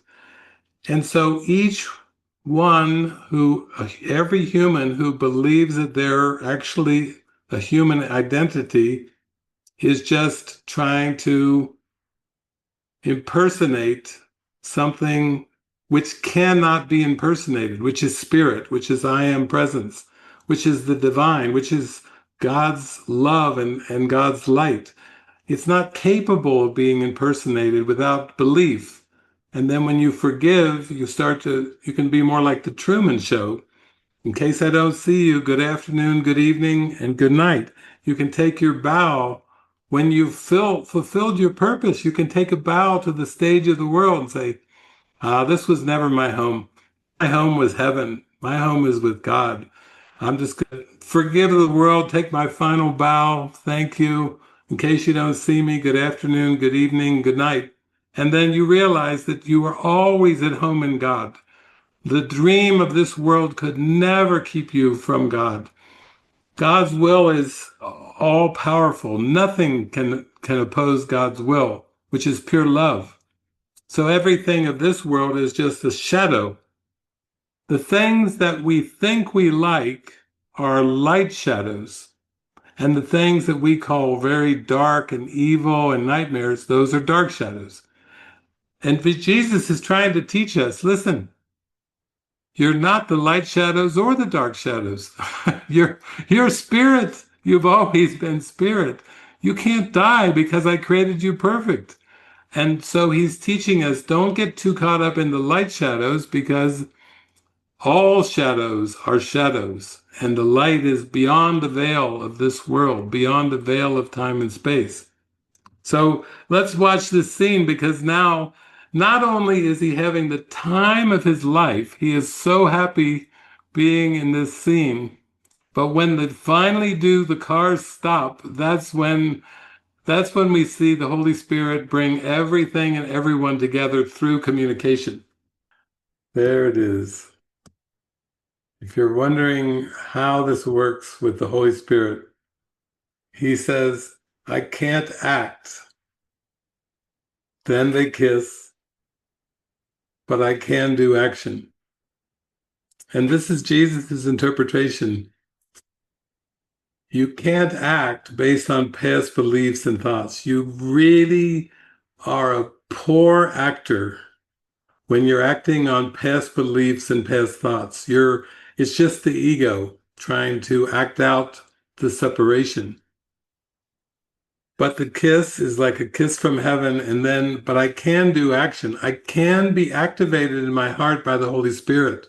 I can be inspired by love. I can be a useful instrument for the Holy Spirit. I can shine and share and extend peace and love and harmony when I stay in the present moment and I stay in my intuition. When I stay in my intuitive, loving self with the Holy Spirit, I can be an instrument of God's peace and God's love. I can do action with the inspiration of the Holy Spirit, but I can't act. I don't have to play the part. And this is what we talk about every weekend. You know, the brave ones who come up to do levels of mind, like Tatiana. She says, I don't like it when my dad still treats me like I'm a little girl. Jesus is like, yeah, that's no fun. You can't even act the part anymore. You're not you're not who the past told you you were. You're not a product of the family. You're not a product of the world. But you can be intuitive. Take trip to Egypt. Have holy encounters. Have joyful holy encounters like Wally Ritchie here. You know, open your heart up and just let the spirit activate your heart, but don't try to act out the past. Because if we believe that we can act out the past, then we will try to make a future of acting too. And then we'll have future goals that still involve the roles, that still involve the roles of the past, that still involve the same pain and hurt in the past. We will just try to act it out in the hypothetical future. And Jesus is saying, here and now is everything that you could ever need or want. Right here, right now. He tells us in his section in the Course on the immediacy of salvation, be not content with future happiness, for it's not your just reward, for you have cause for freedom now. And then he goes on to say that your real dread is not future loss, but it's your real dread is present joining. What does he mean? My real dread is present joining. When you're completely honest and you're very still, then you are completely open-hearted. You have nothing to hide. You have no secrets. You have no past regrets. You have no future worries. When you come wholly with an open mind, you drop the mask of personality and you have this deep heart-to-heart connection, and you start to feel like, wow, this is very loving. But it's so covered over by ego beliefs and ego motives that it takes a lot of focus and prayer just to come and be humble, be simple, be present. And you can see in this movie that the main character, Wally, is showing us he's generally most always, scene to scene, he's most always relaxed. In fact, when he gets so relaxed, he starts laughing, like in the car chase, and then so does Lori. Lori starts laughing. And then even the cops that are chasing, they start laughing too, because the laughter of the spirit spreads out, and it just is like a relief, like, oh my God, this world is not serious. I can't take the world serious. So He's very spontaneous, he's very joyful, he's very funny, and he's very trusting. He has a strong faith. And those are showing us that's how you do the 99% practice of A Course in Miracles. And you practice with everything and everyone without exception. This kind of practice of mind training is not like you start at a certain point, or you practice only with certain people, or you practice only certain situations. You do it continuously. Even before you go to sleep at night, you can pray, Holy Spirit, please use my nighttime dreams to heal my mind. It's a beautiful way to set your mind at rest before you go to sleep. The last thing you do is pray for the Holy Spirit to use your nighttime dreams to bring healing and wholeness. And that's a beautiful way to sleep. I tell you, you'll feel much more refreshed in the morning if you adopt that practice. So we'll continue on here, but we're seeing he's very disidentified with the character, and because of that, he's able to enjoy the full play, the full theater. So you can see from these last two scenes in the movie that everything in this world is based on ego interpretation, or what the meaning is that was read into the scene. The first scene, it's a dinner party. Wally's brother is in speaking. He's doing a whole presentation to the Germans and the people that work for his bank, and all the ones that he's invited to the business dinner. And the phone rings, and he just says, just let the answering machine get it. But this is, of course, one of those answering machines, so you can hear everything. And then it's Wally sharing all of his attraction thoughts about the kiss and everything about this woman that he's with. And his brother is extremely embarrassed, so embarrassed he just runs over finally. He's trying to get his presentation, but he runs over and he picks the phone up, and he realizes that the brother that he tried not to be part of the business dinner, has now come in person, and now he's calling in. And the thoughts that he's sharing are extremely embarrassing, only because he's identified as a brother, a banker at a business party. It's always an interpretation based on the roles and the meanings that have been read into the bodies and the characters. Then we switch over to him calling the theater of life, but it's Scotland Yard. It's all the police detectives that are there, and they're talking about accusing his brother of being involved in murder and a call girl and so on and so forth. And it's all based on interpretation. So what does Jesus say about this in A Course in Miracles? He says, truth does not fight against illusions, nor do illusions fight against the truth. Illusions battle only with themselves. It's these ego roles, these ego thoughts that are read onto people. That's where the conflict occurs. It's just the ego making up a conflict where there is no conflict, based on projection, based on reading false meaning into the images. And so Jesus is saying the way to laugh at this is to go back deep into your mind and start to realize that as a body, you've never done anything wrong or right, but you've just been playing roles. And all of us have played roles in this world: father, mother, sister, brother, employer, employee, all types of roles. And then what Jesus is saying, if you keep coming back in your mind deep enough, you'll see that the Holy Spirit has a role for you in your mind. It's called forgiveness. And you start to see that You were none of the characters. You were the mind that was dreaming the characters, but you're not actually in the role. You never were actually in the role. You just believed you were.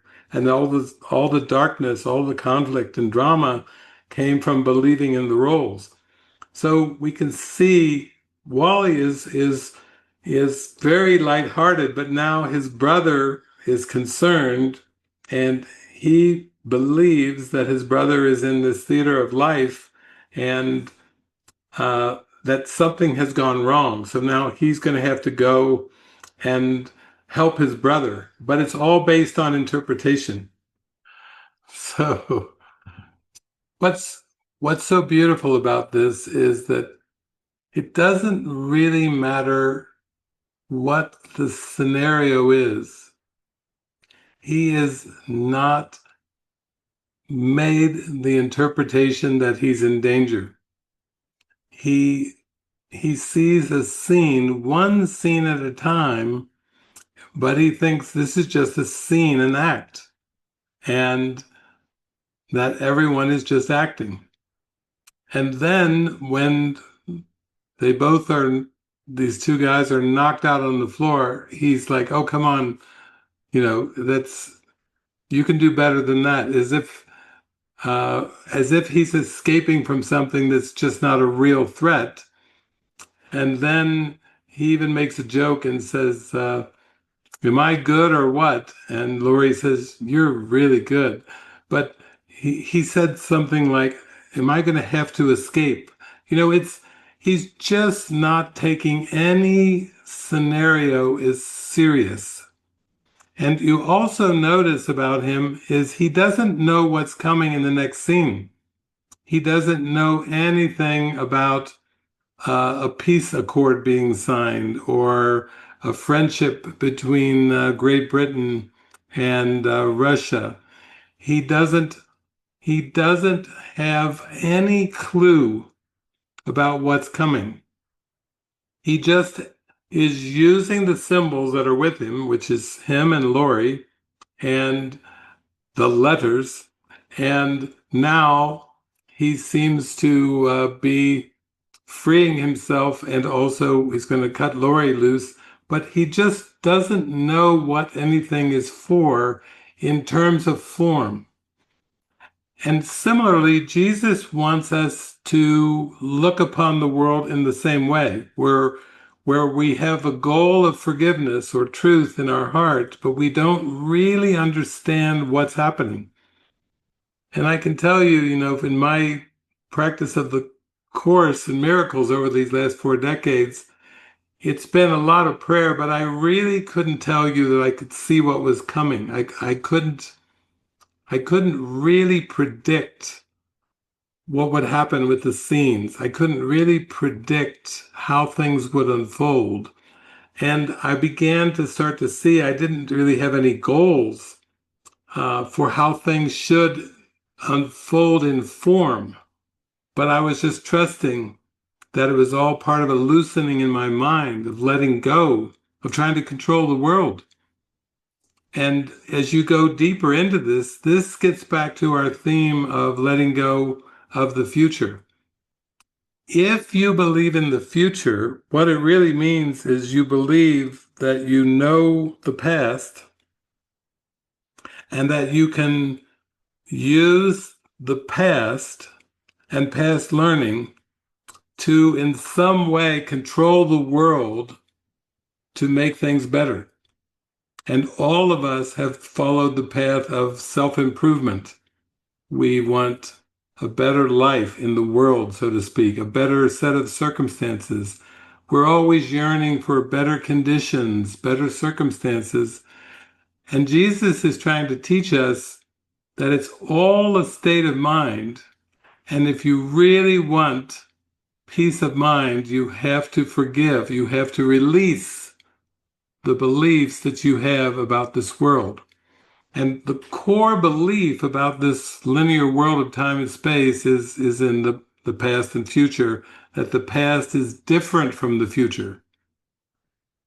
In lesson number 7 of the workbook, Jesus says, old ideas about time are very difficult to change because everything you believe is rooted in time and depends on your not learning these new ideas about it.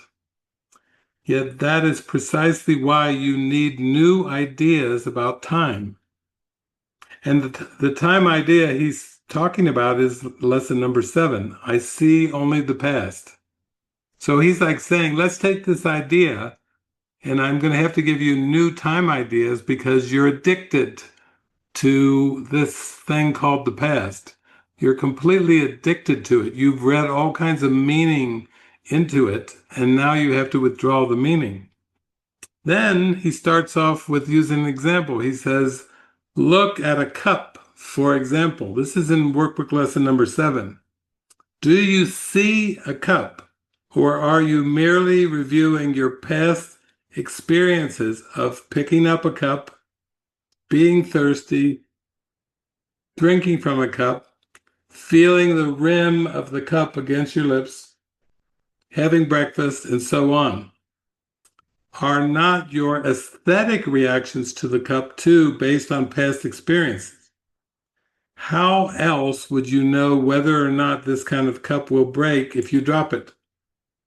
What do you know about this cup except what you learned in the past? You would have no idea what this cup is except for your past learning. Do you really then see it? So what he's teaching us is, as long as you believe in the ego, you're letting your past learning determine everything that you perceive, including the cup. And what he's saying is, you are telling the cup what it is. God did not create the cup. God does not create cups. God creates in spirit. Your mind is telling the cup what it is. And then later on, Jesus will say that everything of this world shares the same purpose. So what I've done in retreats over the years, I've been saying, why don't you let it tell you who you are? If you really listen to the cup, it will tell you you're the Christ. But if you keep telling the cup what it is, you don't leave a space for the cup to tell you who you are. But the cup shares the purpose with the Holy Spirit of everything in this world. And everything and everyone, if you are quiet enough and you listen closely, it will tell you who you are. But you can't tell it what it is. And that's why in relationships, we can't really know each other when we hold on to these past thoughts. Oh, that's my mother. Oh, that's my daughter. Oh, that's the neighbor. Oh, that's my husband or wife. It's like Jesus is saying, really? You think that's the truth? You think that's the truth? Why don't you go inside and let the Holy Spirit reveal something that's much deeper of who you really are?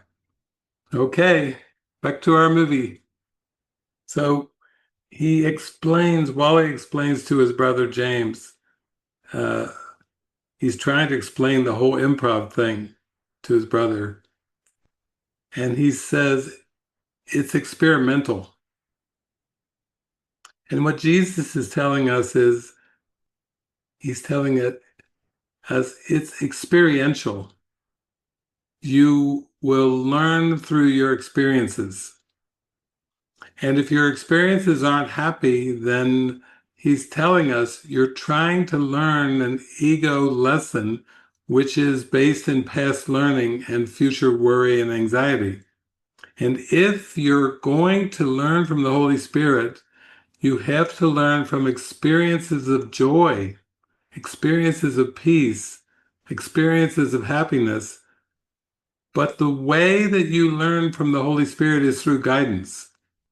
You need to have that connection and that inner guidance, because that inner guidance is teaching you in every circumstance, in every seeming situation, you are not what you think you are. You are not a body. You are not a personality self. You do not have roles that are real.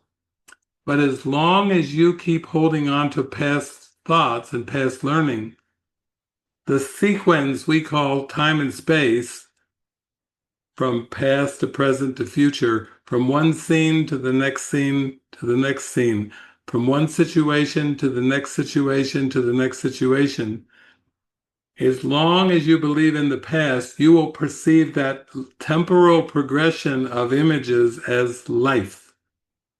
And you will no longer see it for what it is. It's just images. So when people talk about saving their life, they're usually talking about the body self. When people talk about self-improvement and self-help and becoming a better person, it's a body perspective. When you look and saying, I want a different situation, I want a different relationship, I want a different country, I want a different living environment, that's all very much based on the form. And the content is you are mind, you are everywhere, you are not limited by time and space whatsoever, but you only come into the experience, since it's experiential, you only come into that experience with the Holy Spirit's guidance.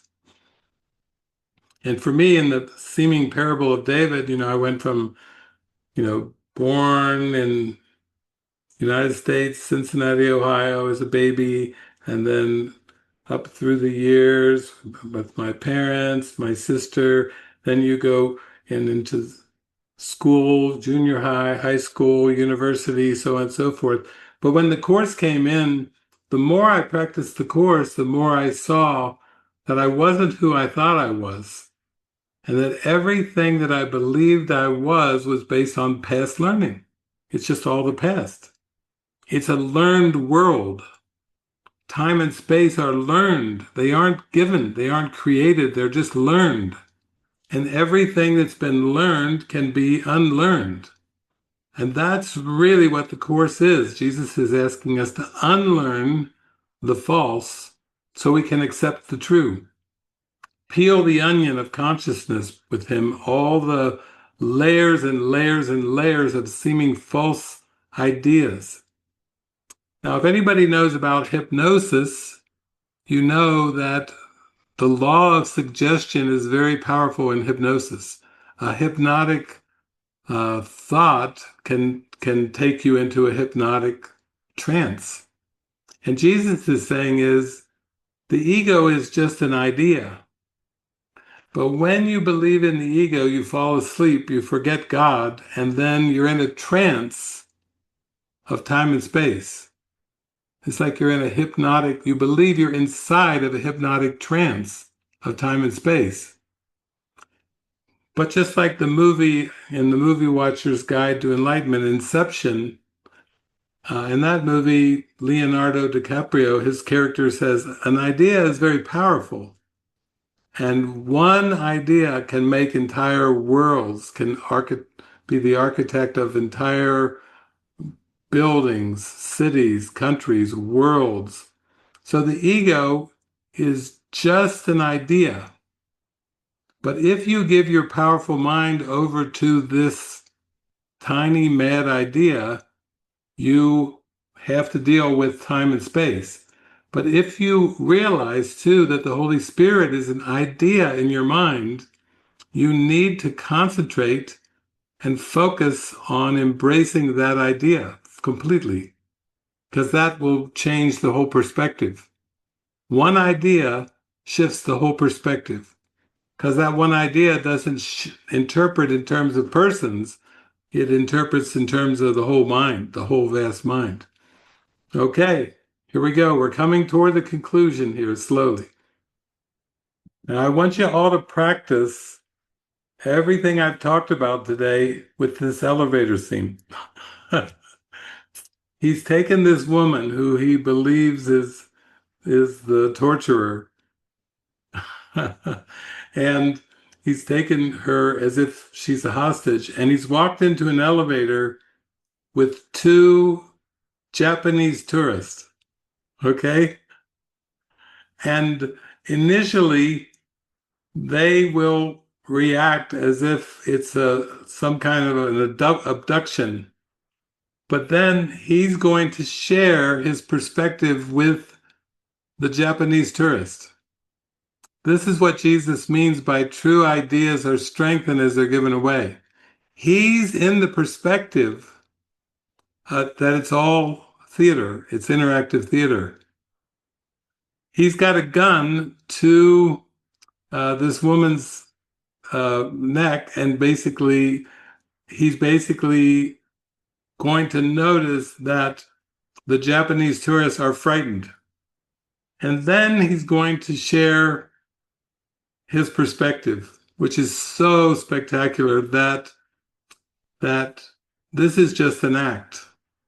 Imagine in the middle of one intense crisis drama situation, if in that moment you could receive and share the one idea from Jesus, the Holy Spirit, that this is an act and you are the dreamer of the dream, how instantly it would diffuse the entire situation.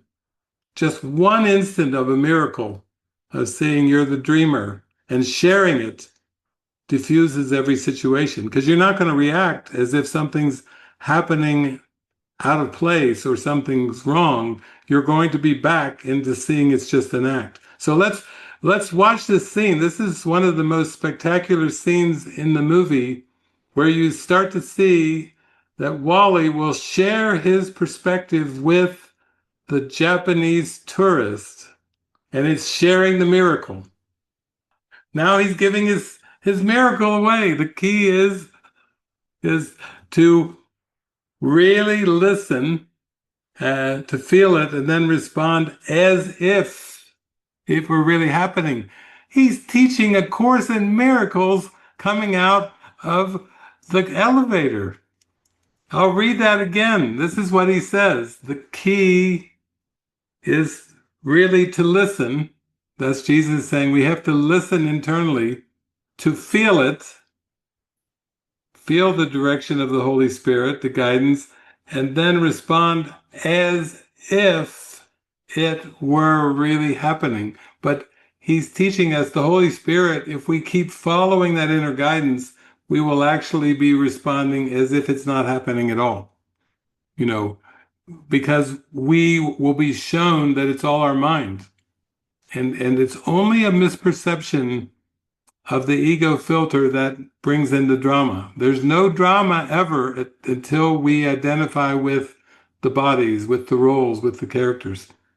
Okay, he's really zooming now.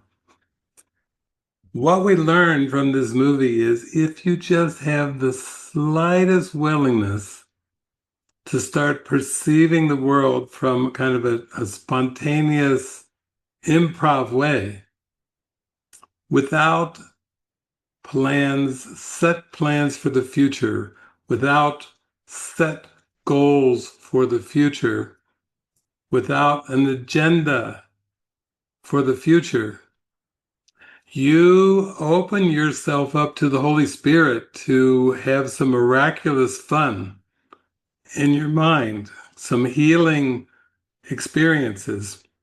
But you can't try to control it and direct it yourself. You have to make yourself available, open-minded, open-hearted to be used. And you can see in the end, he was still doing the improv. He still didn't perceive a threat. He still perceived that it was improv. And when they said, we want you to join, he said, you want me to join your company? He thought it was a company of actors. And so he's willing to just keep with the perspective. And he said, and I need these things. And they said, anything, just don't kill, harm the staff. So actually what seems like a pretty simple movie, a comedy, and the reviews were terrible when this came out in 1997, but it's actually a spectacular teaching movie for letting go and letting the spirit come into your life in a light, playful way and expecting miracles. Expecting miracles. If you're going to have any expectations, why not expect miracles? And then from that mindset, the invitations come, the opportunities show up. And all that is your opportunity to let go and be used in a way by the Holy Spirit, in a way for the good of the whole. So, very, very good. We'll go back now to our master of ceremony, Greg, and then he'll lead us into a little pause, and then we'll be back for some Q&A after that. But thank you all. Thank you for joining me in this. It was a very funny ride, but very deep in practical application.